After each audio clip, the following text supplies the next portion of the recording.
Well, here it is. So everyone, I want to introduce to you Katie, who is actually providing insurance services for Quick Labs. So actually providing services to help protect our business.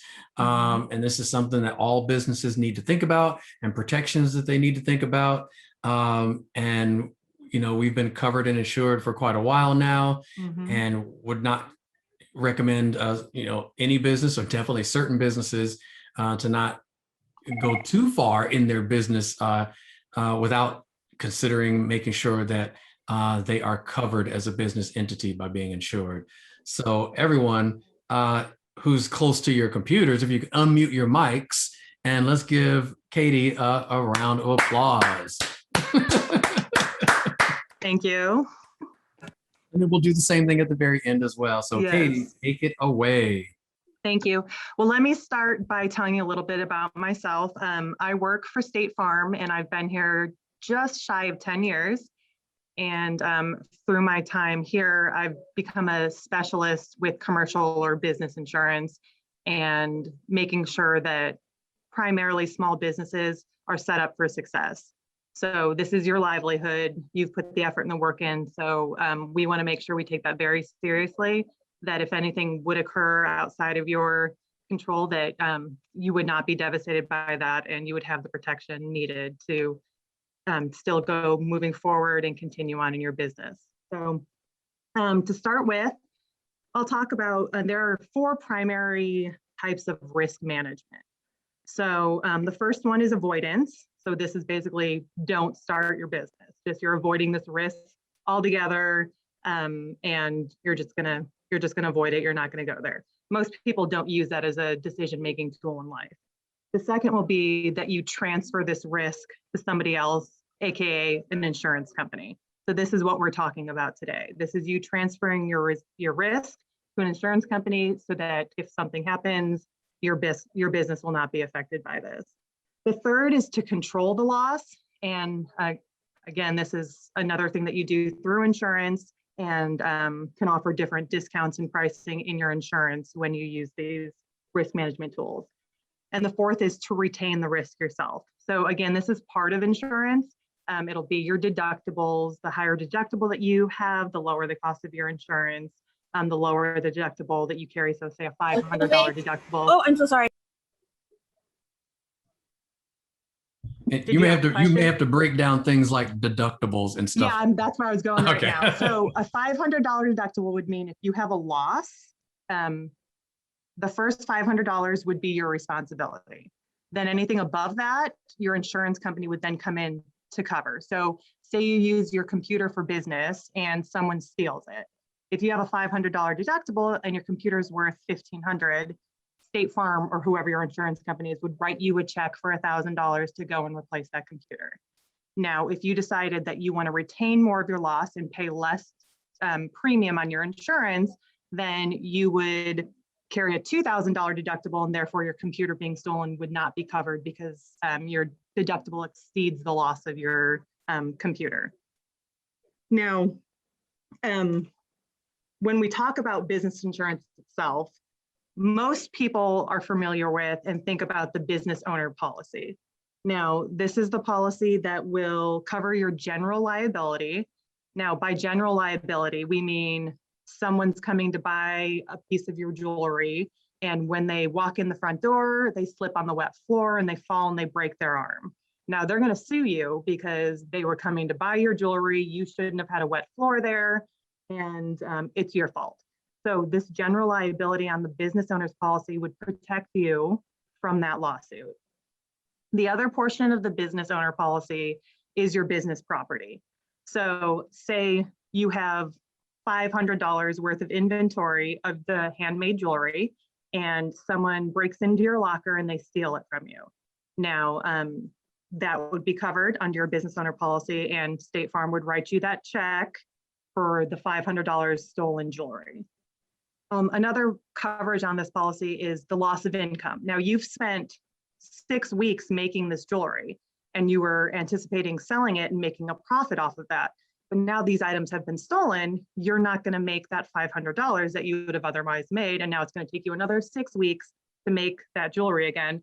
State Farm would pay you that loss of $500 for the loss of income due to the covered loss. So this is a lot of information and this is very broad, but this is really the most basic business policy that there is, and this really is recommended that everybody carry this insurance. Now, in the state of California, if you have any employees, the next type of insurance that we talk about is workers' compensation. So as a business owner, it is required and your responsibility to make sure that if an employee while at work is injured and can no longer work, you have insurance that covers their lost wages and their medical bills. So another portion of this coverage is employer's liability. So say you have an employee who slips and falls, breaks his arm, can't work for 6 weeks, and is really angry because he's in sales, and when he can't work for 6 weeks, he loses a lot more income than just the 6 weeks of pay because he's lost all this revenue for sales commissions building. Now, he thinks it was your fault because you had an unsafe work environment. He's taking you to court and he's going to sue you for this. This policy will also cover you for so they're not monetary losses because you can't put a specific dollar amount on it, but he's saying you're responsible for things more than just his injuries and his payroll. So this policy will also protect you for that. Now, this probably isn't going to come in for you guys very soon. However, you do have to take in consideration, say that you start this online business where you are doing computer programming and you've decided to hire your brother. He's going to help you just a few days a week and you're going to pay him money to do that. Now, in the state of California's eyes, you now have an employee. So you can get into trouble if you don't take those things into consideration. Now, I can't give you legal advice on this, but you do want to be careful when you are starting a business who you do bring on to pay as an employee and make sure that you're okay not carrying that work comp insurance if you're going to pay them to do services for you. Now, beyond this is a very, very important coverage in California because California is kind of known as a state where lawsuits do arise and people look to hold people accountable for things that may be outside of their protection. And this coverage is called Employment Practices Liability Insurance. Now, when you think of your business owner's policy, you're assuming that this is going to protect you for everything that can possibly happen, but that's just simply not true. So an employment practices liability insurance will protect you from allegations of your employees for discrimination or wrongful termination or harassment. So again, your standard business policy won't protect you for any of these things. It doesn't protect you for any of your employees at all. Now, this doesn't only include you. So you as the business owner hire employees and you're a great boss. You don't harass anyone. You make sure everyone's doing a great job. However, when you leave for the day, you have one employee that's always harassing this other employee. Now you're not there and you would never allow that to happen, but as the employer, this is your responsibility. And ultimately, if that employee who feels that they're being harassed wants to hold you accountable, you will be held accountable for that. And that goes the same for any managers that you hire. Any behavior or actions of one of your employees or managers towards another employee ultimately is your responsibility, and you will be held legally responsible for any of those damages. So it's very broad and it's very layered. And again, this is down the line for you guys, but it's never a bad idea to kind of place it into the back of your mind so that you kind of anticipate, oh, I hired an employee and I remember that speaker 3 years ago that talked about something that was required. And then you can kind of then investigate it a little more when it's more applicable, but at least tuck it away there so you know. And I know it sounds a little bit like the app for the services for special needs and the cleaning of the parks would fall a little bit towards those nonprofit organizations where you might hire a board or create a board down the line where, again, any directors and officers that you have work under your business, you would be held responsible for any of their behaviors. So again, the professional liability could extend coverage to any directors or officers that you have as your businesses grow and you need more people to help you facilitate them. Okay, so the last type of insurance, and this could apply to you guys actually, so this is something that I would pay a little bit extra attention to, would be the business auto insurance. So any of you that have a driver's license, you're most likely covered under your parents' insurance right now, which is perfectly fine and acceptable and normal. However, if you do start using any vehicles in business, so say you use your mom's car to deliver the jewelry items on a weekly basis to all the online orders, or you deliver t-shirts to any of the local individuals that have ordered these items from you. I would suggest that you have your parents call your current insurance company and make sure that if you're driving the vehicle in any manner towards your business, that the coverage would extend. And this primary extension would be for the liability. So if you were driving to deliver some jewelry and you accidentally rear-ended someone and you're giving your insurance company the lost details saying, oh, I was driving to deliver some jewelry that I sold to this woman, your insurance company could deny the claim if they say, oh, this vehicle is not set up for business use, it's set up only for personal use, and you want to make sure that that you would be covered. Most insurance companies would extend coverage to any vehicle used in business as long as it's less than 50% of the time. So which for most of you guys shouldn't be a problem, but not all insurance companies are created equal. So you might just want to double check on that if you are using the vehicles at all during your business and making money during that time. I know this is very, very interesting information, but it is useful. Okay, so there are some major do's and don'ts when it comes to insurance. So I would always recommend that you do get the advice and the recommendation from an insurance professional. You should be able to pick up the phone and call anyone that you find online or in a phone book, just forget I said that. You guys probably have never even seen one. But if you find someone online and you call them, and they should be able to give you a no obligation free quote for your business insurance. Every company should be able to do that. Definitely every company should take the time to talk to you about your specific business and what's applicable to you and your business needs, and not just give you a generic quote. Find someone that will take the time to have a full conversation with you and make sure that you are set up for your actual needs and that you'll be successful with that policy. I would say don't decide to take the risk of operating a business without the needed insurance. I know for most of you, you're thinking, well, we're so small and it's so sporadic that, anything that happens, we would be fine, we would be covered, but you just want to make sure that that's the actual truth and that you don't set yourself up for failure right from the start, and you really are setting yourself up for lifelong success in whatever business endeavor you decide to take on. So also do take the steps once you do establish a business policy to protect yourself from potential loss, because this will help keep your premiums low. And also burglar alarms, locks, those sort of things. You want to take the opportunity to protect the things that you have found that are going to help your business to be successful. And don't have the mindset that insurance is going to cover everything, because unfortunately it just does not. There are inherent risks with running a business, and some of those things you really just cannot protect yourself with insurance. So say there was a fire and you lose all your business property, that is covered. Your business insurance will pay for that, and they'll pay for your loss of income while you're making yourself whole again and getting yourself up and running.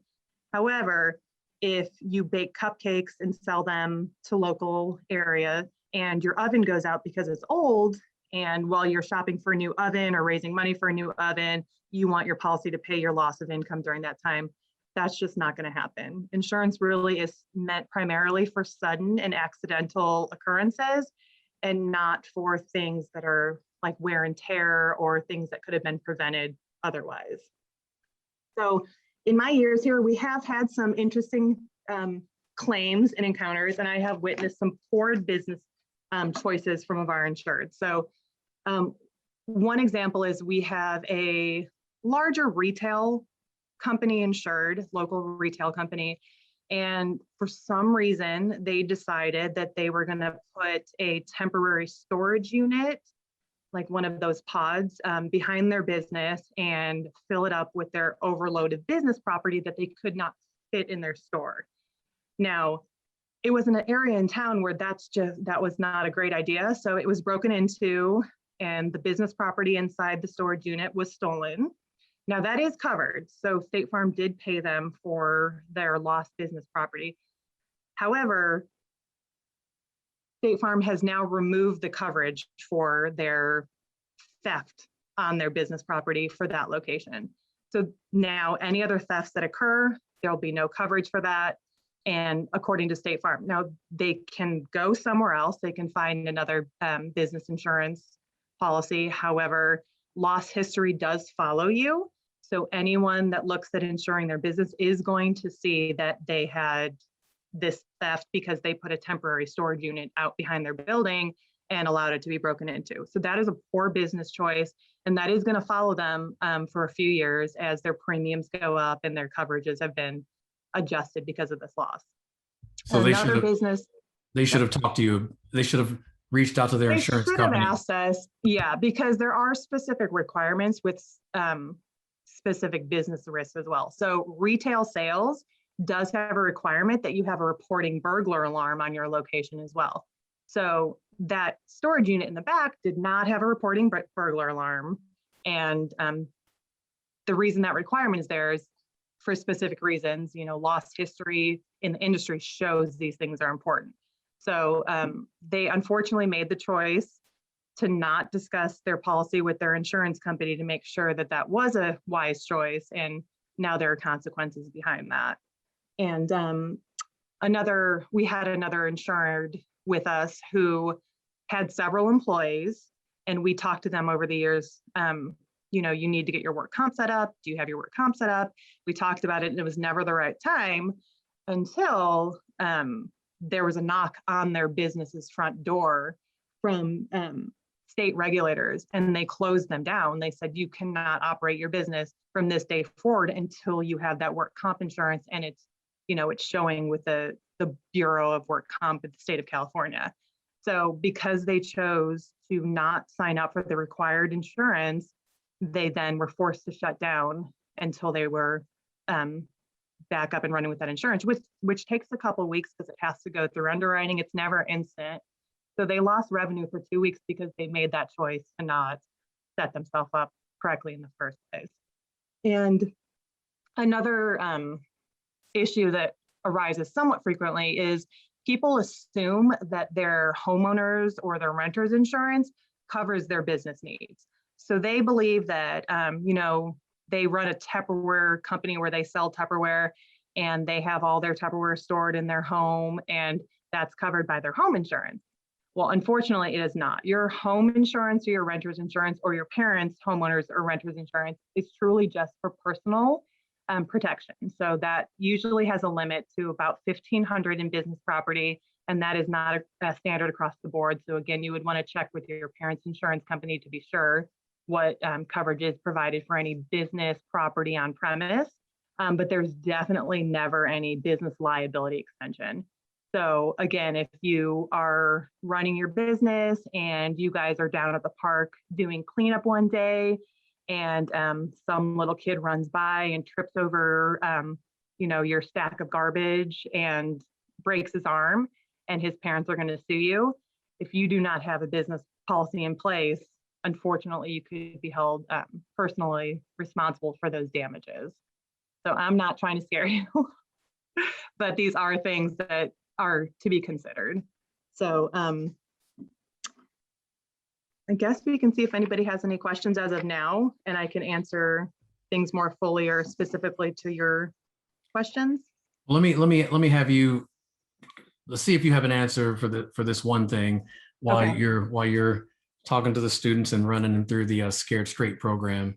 No, I'm just joking. We're bringing Dare back. I'm scared, and you're our agent. Yeah, we want them thinking. We want them thinking about these things, So yes, but your business insurance has grown over the years. Remember what we started with to where you are now. Yeah. So it grew with you. Yeah, I mean, and it has to. So, are there since like I kind of talked about earlier, how a lot of the students are really kind of strangers who have come together. And you take these strangers from different walks of life and everything else. They don't know each other from elementary school, middle school, and high school in most cases. I'm sure there are some.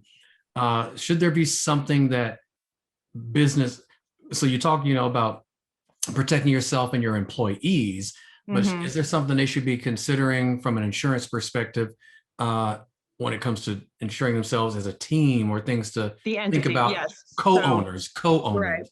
So I cannot provide any legal advice on what Right. kind of entity they should set up for themselves. However, there are 4 typical entities that exist on insurance policies. So the first one will be the sole proprietor, which is what most people start as, where you start as, Bob Smith, DBA, lawn mowing. So when you do that, the named insured on the policy is Bob Smith, because Bob Smith is operating his business as himself personally. Now, the next step from that would be partnerships. So 3 people start a business together as a partnership under their names. All 3 are listed as the named insured on the policy, and all 3 are protected equally in that way. So then as the business develops, you can then move into the limited liability corporation, or the LLC, into the corporation itself, so legally incorporate the business. So all 4 of these options would be your pretty standard named insured. So what that means that Bob Smith, DBA lawnmower man, would be who we're insuring, and anything that arises out of his work, we would protect him as a person. Now, any payments sent to him would come in his name personally, and any protection in like a liable way, like in court, we would be protecting Bob Smith. Now, Bob Smith, 10 years down the line, is now Bob Smith Lawnmower Man, Inc. Now he's a corporation, and that's a legal entity, and we're no longer insuring Bob Smith, the person. We're insuring the legal entity of Bob Smith Lawnmower Man, Inc. So with that being said, most of you guys would be, Damon, Mark, and Sean, DBA, animation graphic novel. So in that case, we're insuring all 3 individually, but together. So all 3 share equal coverage on the policy. No one's greater than the next one on the policy. So all checks. So if there's a loss to business property, all 3 would be on the check. All 3 would sign the check. They have equal ownership in that policy. Yeah, so it just because someone's the CEO, CFO, whatever, as long as they're all co-owners, it doesn't matter. Yeah, that Correct. goes. So yeah, exactly. Okay. And then other things to consider for actual costs of insurance. Now, I'm assuming most of you guys would be running these businesses out of a home, primarily, probably your parents' home, or if you're out on your own and you're renting an apartment, you're running it out of a home. You're probably not renting, a commercial location down the street. So this would be considered a business in the home policy, and these policies are relatively affordable. So for a smaller business just starting out, not a lot of business property, not a high risk, usually it costs about $22 to $23 a month for this kind of policy. So we're not talking big numbers for this protection. So really, when you take that into account, it's not a huge investment, but it should be taken into account when you're thinking about your actual business costs. You should always include the cost of insurance when you're making your business plan, because it really is a vital part of your business plan. So when you talk about that, the coverages that you may actually need when you set up your policy for yourself. So the liability starts at $100,000. So this is the amount that State Farm would protect you if someone slipped and fell, broke their arm, and they're going to sue you. State Farm would protect you up to 100,000. From there, it goes 300,000, 500,000 to $1 million. Now, I would off the start recommend everybody begin their policy at $1 million in liability coverage. Now, I know this sounds like a ridiculous amount of coverage, but in today's day and age, if you're going to partner with anyone, you're going to go into a school, you're going to sell your jewelry at a farmer's market, everyone is going to require you to have $1 million liability policy. It's just the standard. Most people asking for this don't even know what they're asking for. They're just telling you, well, if you want to rent a booth at our farmer's market and sell your jewelry, we're going to need a certificate of insurance showing that you have coverage up to $1 million in liability. Now, the reason that they ask for this is because they want to make sure that any liability that arises out of your business while at their farmer's market, they're not going to be held accountable, that you're going to have the first layer of coverage so that, you know, the farmer's market's not being sued. It's you that's being sued and you have that protection. So that's pretty standard if and when you guys decide to do anything or rent any location or become a partner with anything, that $1 million liability is pretty standard nowadays. Can I hop in for a second? Yeah. I mean, you said we kind of grew our insurance as we grown our business, and it's like we had to have that in order to get county work and to get Fresno Yes. Unified work. So Exactly. yeah. Well, I'm saying, so when you first started, you did not have work comp. You didn't have, you know, all these additional insurance listed on your policy, all of those things. So as your business grew and expanded and you took on employees and those sort of things, you add more layers of coverage that you may not need right off the jump. Yeah, I mean, what's funny is that all those organizations, they monitor when your insurance expires. They do. They do, Yeah. and they let us know. And I'm like, oh my goodness, because that slows things down. You don't want to slow stuff down. So exactly, and that's another thing to consider when and if you set up your insurance, is that when you guys ask me for something, I type it up. I make sure that it's what they're asking for and it's what they need. And I get it to them because I don't want your business to be infected and, you know, you lose contracts or your pay be held up because of these things. And depending on the insurance company, some insurance companies charge a fee every time you ask for something like that. So we don't, that's just State Farm's practices, but other companies might. So that's something to consider when you talk to someone about your insurance. Be upfront, make sure that you're getting the full picture on what you're paying for. So a certificate of insurance is a very, very common request. So you want to make sure that, you know, if I need a certificate of insurance, how quickly can I get that? And is there additional fees or charges associated with that? Yeah, So, we even had to, just as you guys are thinking about starting your businesses and having your business, you're renting a building or an office space somewhere. We even had to, our, you know, Quick Labs leases or rents office space out of a building, and that building required us to have insurance to even be a tenant in the building. So we had to even be insured even on that level too. Yeah. So that's very, very common. That's first layer. If you rent a space and become a tenant policy, that property manager and landlord 90% of the time are going to require that they also be listed as an additional insured on your policy in regards to liability, and they're going to want that certificate of insurance and proof that you have that coverage. So I'm sorry, I have a question. So if you're subbing out work, your contractors need to have, because otherwise you're on the hook, right? Exactly. So that's why all contractors require that all their subcontractors provide a certificate of insurance. Gotcha. Listing the contractor as an additional insured. Okay. And I'm sorry, we're manipulating all the questions. So I'm sorry, I apologize. That's all right. We're gonna after this, we're gonna open it up to Q&A for the students as well. Yeah. Those are good questions too. So, hey. So there are some things.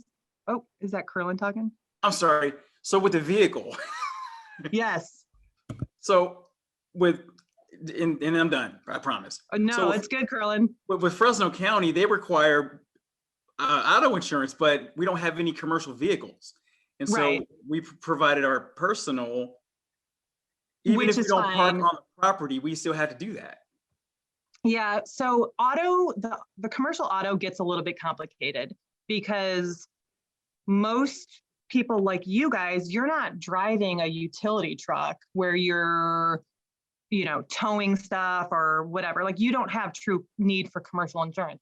But like I said before, sometimes people request these things because their lawyer has told them to request these things, even when they're not applicable to your specific business in any way. Now, your auto, Damon's auto, extends coverage because you're just driving to a location. You're not really driving for work. I drive to work every day. I don't have a commercial vehicle policy. It's the same thing for you guys. However, in businesses where you do actually use your vehicle for business. So say the park cleanup, that's one. So say you have a pickup truck that you use for park cleanup as part of the business. Sometimes you tow a trailer, you can carry bigger items on that trailer. That would move more into the actual commercial auto range, where you definitely want to make sure that that would be covered under your personal policy when being used in that way. However, driving to the school location so you guys can go in and present, that's a personal use vehicle. So, but it's good because you're thinking about it. And that's exactly what this conversation is supposed to do. Just make you think about it and make sure that you're set up correctly. Exactly. That's really some good stuff. I think, Mr. Began, I guess I'll have you introduce, you said your students may have questions, and Mr. Mason, your students may also. And I think that's a great time to open it up for the students Q&A, who may and should and better have some prepared questions. So it looks like you may have some questions that pop up in the chat as well, or on the microphone. So yes, if we would like your help. Oh, yes, absolutely. Okay, so then I'll be sharing Katie's contact info with your teachers, and we'll go from there. Yeah. And like I said, anyone you should be able to reach out to should do this for you without a cost or a pressure for a sale or anything like that. This is really just a conversation to make sure that you are set up correctly, or so you know how you need to set yourself up. So students, open up your mics and begin. Yeah. So Giovanni, what type this of is a very right? Yep. This is a very complicated question. And in today's day and age, this is a policy that goes beyond just your business owner's policy, which carries that general liability and that personal property. This really moves into what we consider a specialty product, where you have coverage for errors and omissions and negligent online things. For example, an accountant would need a policy for they do people's taxes, and they're filing these people's taxes. They've done their work. These people have paid them to do this. 3 years down the line, that customer gets audited and they find out that the accountant made an error and they owe $10,000 in back taxes. So because this person was in a position where they were responsible to make sure that their job was done correctly, and they didn't make any intentional errors. It was an errors and omissions, but there's no tangible thing to prove that they did something incorrect. It's just really a mistake online or in a computer system. You really need this errors and omissions policy. Or if you're a consultant or something like that, you really move into technology services and nonprofit directors and officers. These are that professional liability policy that I was talking about before, where you made a mistake and you didn't mean to, but someone's personal information was breached online, and their identity was stolen, and now they have credit card debt of $15,000 that they didn't incur, and they're holding you accountable. Your general liability policy is not going to protect you for that. Does that make sense? Cool. So, and for everyone who's in senior space, that question was what type of insurance should a business that does most of their things online have? Oh, sorry. Yes, I forgot. No, it's okay. I'm just now noticing that most of them are 12 feet away from the screen, so they might not see the comments in the chat. So yeah. It would be better if you guys have a question to unmute your mics. Yeah. That way we are also considering the students who are in the senior space, and they're very, very far away from the laptop, so they can't see the stuff that's in the chat, so they can hear your question also. Is there anyone who is next? It looks like Sarah B is next. Hello. So for a business that would, Hi. So for a business, that would be like selling products online, like maybe paintings or jewelry. And it was strictly like an e-commerce site. What Yeah. other, like, is there other insurance that we would need? So yeah, so like selling things on Etsy and things like that. Again, the primary policy would be that business owner's policy. And the reason that would be is so that your items were covered. You really aren't going to have much coverage for the general liability because no one's physically coming to see you. They're not going to slip and fall. They're not going to get hurt. There on these standard business policies, there is some coverage for products completed. So say you made a necklace for someone and they've been wearing it for a year and all of a sudden they develop a horrible rash from it and they're going to say it's because of the product that you used and they want to hold you accountable. There is some limited coverage on the business policies that would cover you for completed products. But again, that's very kind of specialized. So when you're having the conversation with the insurance professional, you want to ask them those questions and make sure that those things would be protected for you. But you really wouldn't need that specialty product, the professional liability, because you're not really doing anything where you could cause a major negligent act or error of omission where the general business policy wouldn't protect you in those situations. Does that make sense? Yes, thank you. Great question. And Mr. Began. Thank you.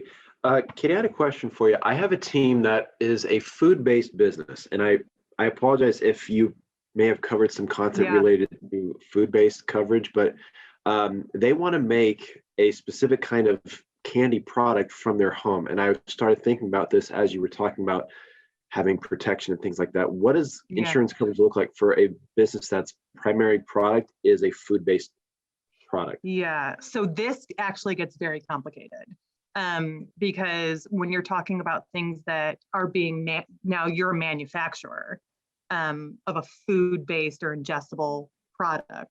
So this gets into a more expensive realm of insurance because the risk can be much greater. So you make a candy, you make 40 batches of it, you send it out and it disperses and you didn't mean to, but something got into it that made a bunch of people sick. That is such a broad liability that even State Farm won't get into those policies. Now, other companies definitely will, so I can't really talk to you about cost, but I know that some policies that State Farm doesn't get into tend to carry a much higher cost because the exposure is just too broad. So they're cooking at home now, or they're making the candy at home? Yeah, they want to collect ingredients from a particular store locally. They want to make the ingredients at home, and then they want to sell it like basically out on certain locations like farmers markets. That's kind of their idea. Okay, so like small scale like that, State Farm does get into. So they'll we have people insured that make jams that they sell only locally at farmers markets or things like that. So that's much more narrow. So if they're not trying to sell these items online or they're just spreading out, as long as it's very, very small scale where they're not making a lot of money, then again, but this would come into that general liability would just specifically be for slipping and falling. The business property cover would be for their materials and the actual products after they're completed. And it could get into some of the completed products if some liability arose out of that, but very, very narrow. Okay, so it depends on the local aspect of it, the size. Depends on how it's being manufactured, where it's being sold, and at what level is it being produced. So. Thank you, that's good to know. I'll send that over to the team when I see them again. Thanks. Yeah. This is awesome. Yeah, it is. Thank you, Carlin. So that same type of coverage, since you're on the topic of food, work for a client, because we had students last year, and this is a good thing to know, who makes something like skin lotions and chapstick, like lip balms. Would that fall under the same food category because you put it on your skin? It's topical, it's coming in. Yeah, it just really depends how narrow it is. Will really depend on the kind of cost that's associated with the insurance itself. Well, so I mean, does it fall under that category of food because you put it on you? It's basically a manufacturing policy. So they're manufacturing something, they're bottling it themselves, and then they're selling it. So they're taking on a lot of level of risk in doing that. Just because, again, with this situation, the liability can be so broad, it could make people sick. Someone could have allergic reactions to it, all those sort of things. So that, I know you think it's just such a small thing, like they're not, it's not a big deal, but in the insurance world, really, when you get into manufacturing and bottling your own product, that is a really big exposure. Exactly. Yeah. Just like when Stan Lee had a little drip of gamma radiation got in his bottle of soda in the first movie, and the second movie, and he got sick. All right. So any students, we should have more questions. We have a room full of students under the Abby camera. We should have questions coming from all over the place. Do we have any more questions? Every business should ask a question. Yeah. Nick, Anastasia, Harmelo. I think Maylee put one in the chat. Isaac, Destiny, Ariana, Angel, Ariana R, and Ariana D, and the Abby crew. You're just calling them out now. Yeah. So you guys have more questions about your specific type of business? Because I have more, but we need to make an appointment when you have time. Yeah, I do have one question. So is there any policies that we should be wary of when keeping in mind of our business and throwing it into storefronts, right? Storefronts, yeah. So what type of business are you considering? So our type of business that we're considering is type of like the clothing line, something like around there. So retail, you're going to make Yeah. your own shirts and sell them? Something like that, yeah. Yeah. So really, you would best be suited by that business owner's policy, because for you, where you're selling clothes, so you have an actual product that you're looking to cover and insure, and you have a location where people are physically walking in, it's crucial to have that general liability, so the slip and fall coverage and coverage for your stuff when it's in there. Because, if there's a fire at the location and you lost all your stuff, you'd really want that money back. So really, for that kind of business, that's a pretty straightforward business as far as insurance goes, and that business owner policy would be primary. And then once you have employees, then you move into that work comp and that employer practices liability and go out from there as your business grows. Good question, Hermelo. All right. So if there's anyone else, we'll wind it down so Katie can get back to the normal day-to-day business of covering other people today. Well, this was so much more fun, though. Definitely, really, really appreciate that. I just want everyone to know that I talked to Katie last school year. We tried to do this last school year, and then coronavirus hit. So I reached out to Katie a year later, and she's still down, and she's still here today. So we really appreciate that. I'll ask one last time and give you guys about 4 seconds to see if there are any more questions. And then if no one else has any questions, I guess we'll wrap I have a question. Oh, okay.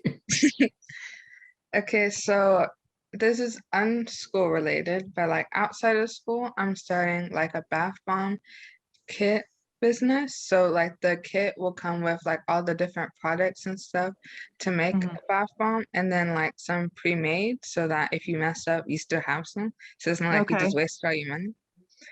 And so then, it's like a do-it-yourself bath bomb kit. You organize everything and then sell the kits for people to make them at home. yeah, it's in 3 different steps and it's very easy.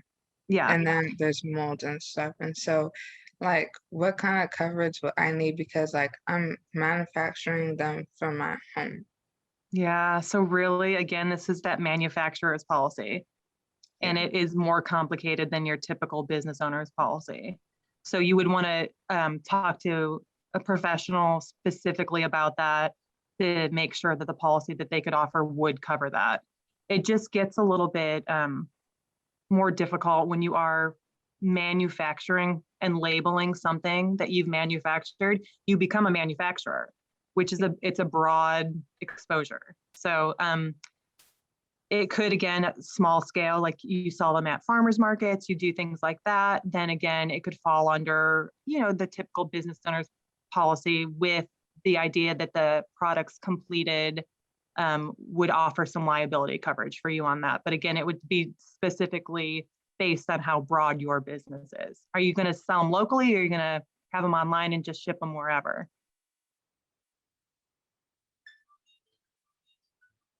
I'm actually gonna just like ship them internationally. That's another layer. Yeah. They're going outside of the country, or anything that you use is coming from another country. That's very, very broad. You could, I mean, this insurance could get pretty expensive. I don't think she means internationally. She might have used the wrong word. Oh, I think okay. You mean across the country, Around right? the country. Okay. Yeah, like the United States. Yeah. Yeah. Okay. I was like, she's going for it. Yeah. Okay. So, and again, I'm going to be available for you guys. If Damon wants to give my phone number, or if you guys want to just email me anytime, I would be happy to answer any questions specific to you guys and help you feel confident that you're making good choices and getting your business up and running. I'm happy to help in any way. Perfect. Katie, thank you very, very much for your time. What I'm going to do is share your contact info with the teachers, and then I'll have the teachers, make sure that they give the students the contact info, with the right rules in place and stuff like that. So thank you very much, Katie. Yeah, thanks for having me. Thank you very, very much. Everybody, Thanks, please Katie. unmute your mics, and let's give her a quick hand. Unmute your mics. Awesome. Incredible. Thank you very much for your time. Excellent. Excellent. Thank you very, very much. Thank you, Katie. Thank you. And I know insurance is always everyone's favorite topic, so I'm always glad to talk about it. It's powerful. It's important. And even just listening to Anastasia, they're thinking of the terminology and the questions asked about coverage and responsibility and liability. So they're using it. So it's working. This is why you're here. And of course, we'll hit you up again next school year too. Got it. Happy to help. Thank you very much. All right. Thanks. All right. Take care. You too. Very, very cool.